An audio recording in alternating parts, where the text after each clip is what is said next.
and welcome to another pickups video. We got a great pickups for you this week. We've got a mix of arrays and we got something new that you'll see in this week's pickups.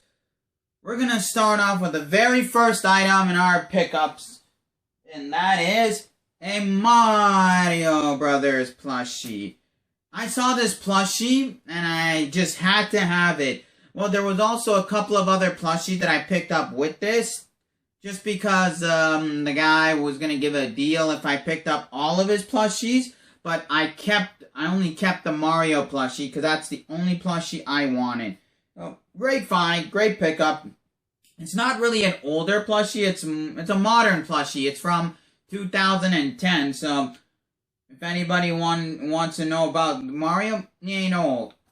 Next thing on our pickups, we got three little handhelds. They're not what you think yet, but when I bring them up, you'll see what I'm talking about. They're three handhelds. I will just say this. 3 McDonald's handhelds. So let me bring them up right now. We've got 2 and 3. We've got 2 Sonics, 1 Crash. I remember as a kid, I went to McDonald's when they released these ones. I was so into these little stupid things. Like, I don't know, when I was a kid, these 2 things I had the most. These are the only 2 things I wanted. Like, I remember they came out, what year did they come out? 2003. Yeah, they came out in 2003 in the height of Sonic's popularity for toy-wise, outside of the games. But, yeah, I saw these handhelds and I just had to have these 2 because I had these 2 as a kid and I played the living fuck out of these as a kid. Like, I probably put hundreds of hours in these little stupid handhelds. For anybody not knowing what these are similar to your 80s and 90s Tiger electronic handhelds. It's just a single moving motion picture that you press a button. This is you as Sonic trying to avoid traffic, and this is you as Shadow. You're trying to grind on the rails, avoiding creatures. Now, the Crash I never had as a kid, but I saw it with the other 2 McDonald's handhelds, and I thought it was cool because I like these types of handhelds. Let's see when the Crash was. There's no date for the Crash. Oh, 2005. Yep, 2005. So, I was a little bit older at that time. Probably stopped going for McDonald's stuff. I don't know. But this is a pretty cool thing I found. Yeah. When I was playing this, I found out you're Crash and you play against Cortex, or you can do a 2-player Crash versus Cortex 2-player thing. Pretty fun. Just like the other 2, it's similar to the Tiger electronic handhelds, single motion moving pictures. Now, next on our pickups, we got 2 PS2 games. Now, some of you might know that I've had a Final Fantasy X-2, and I picked up 2 copies. First one I picked up, then the second one I picked up just for a label upgrade. Well, I finally got it. Final Fantasy X. I finally picked up Final Fantasy X. What's surprising is about this is every time I come across a Final Fantasy X game, it's always a greatest hits version. I've never come across the Black Label version. Anybody out there know why this is? Let me know in the comment section below, because I've always come across Final Fantasy X-2 as a Black Label, never greatest hits, but Final Fantasy X-1, I've always come across greatest hits, never the Black Label. Let me know in the comment section below, why is it that one is easier to find than the other for different versions? But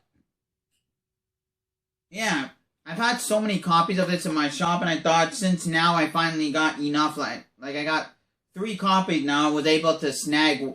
When I picked up a lot of PS2 games, I had to snag this one for my own collection. Yeah, pretty good. I finally got to complete my Final Fantasy X collection with 10-1 and 10-2. Next game I picked up only because I love this game on the PC back in the day, so I thought since there's a PS2 version, why not get it? And that is Unreal Tournament. Pretty fun game. This game can't go online anymore, so that feature of this is gone. So the true Unreal Tournament has been taken away from it, but you still get a great story, you get great first-person shooters, great tournaments, great monsters. Let's read the back. Welcome to the Gladiator Bloodsport of the future. The PlayStation 2 version of Unreal Tournament looks awesome. The time has come to prove you are the best. You and your team of bots face off in the first person against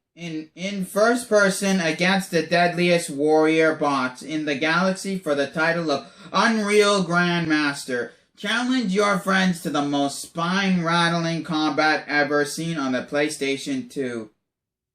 That sounds epic right there. That sounds really epic, but if I ever come across the PC version, I'm looking to snag that too, because I used to play a lot of that as a kid, so Unreal Tournament, great pickups, great find. Next we picked up is a toy. We're going to go back to the 80s and 90s, but for any of you out there that don't know, don't be alarmed. It's not a mint-on-card 80s or 90s toy. Don't be alarmed. It's a reissuing of one of them.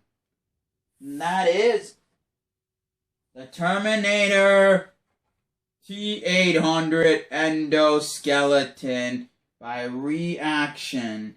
Very mint, very beautiful. Still has this little piece unpunched. I love Terminator myself. It's one of those movies that I love to collect toys for. Like how I got my Transformer toys, my Pokemon toys, Dragon Ball Z toys, like Yu-Gi-Oh toys. Like, another one of them franchises I love to collect for is Terminator.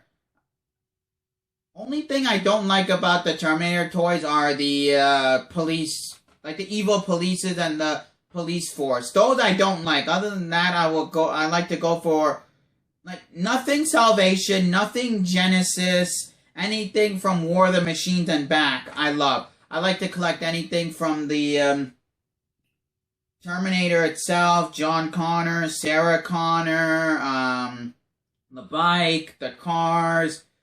I like those things for Terminator. I love. And when I saw this beautifully mint, I had to just pick it up.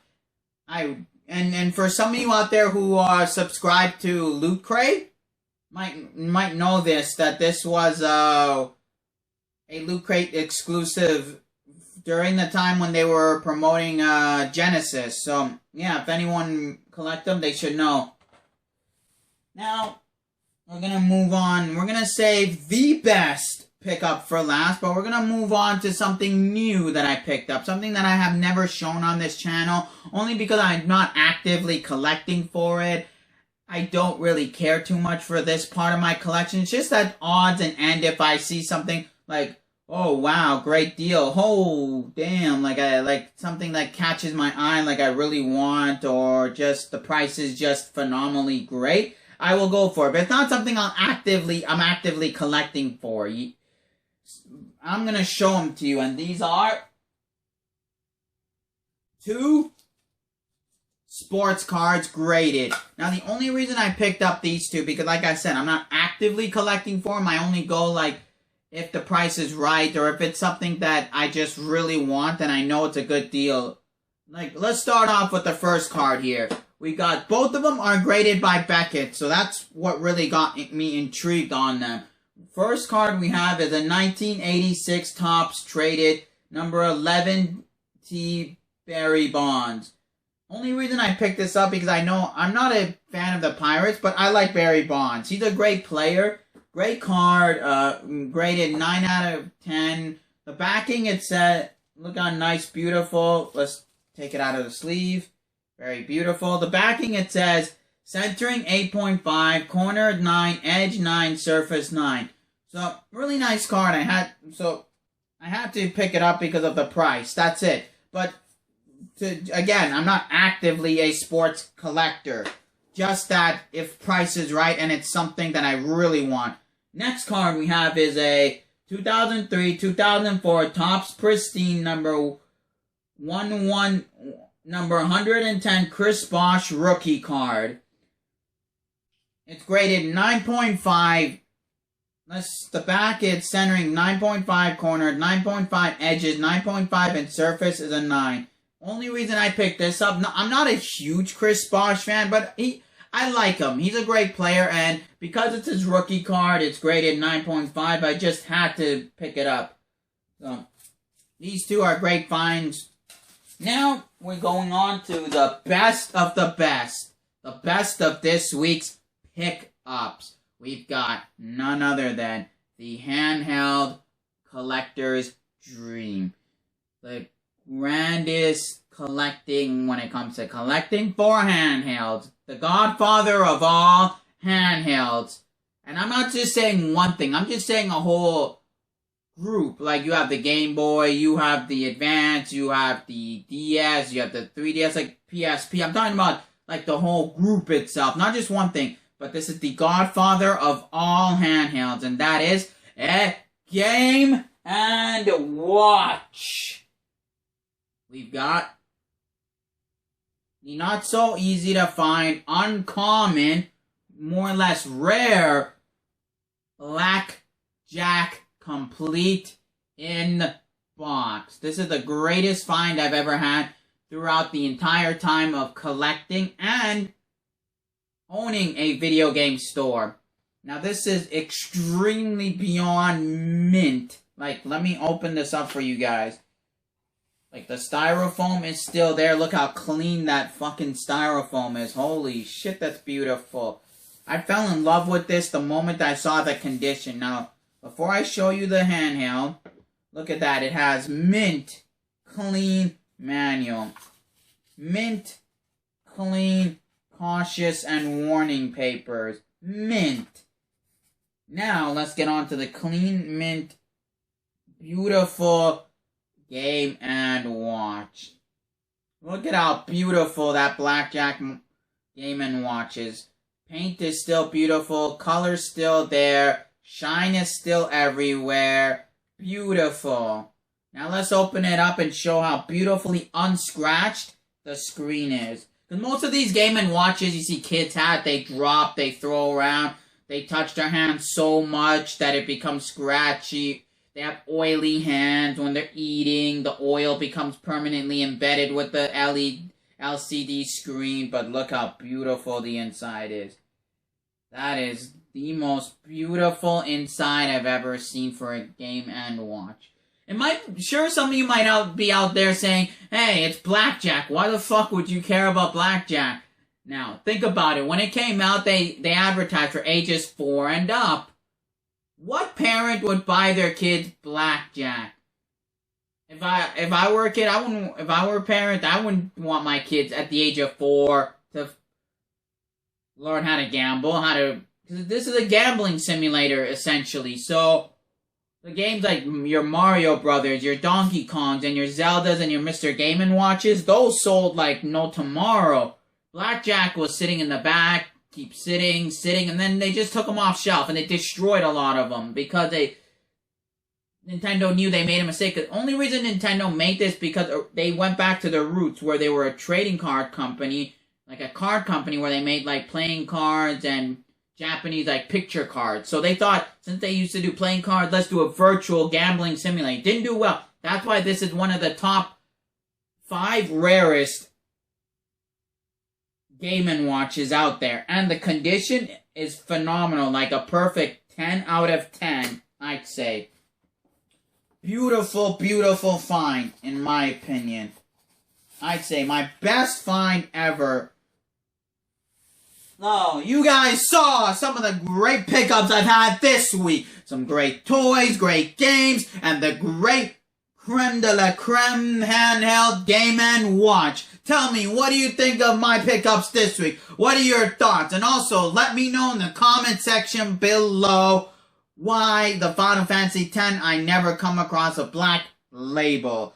Let me know about that part too. And if you got any questions you want to ask me, let me know in the comment section below. And now, as always, enjoy life and keep on collecting.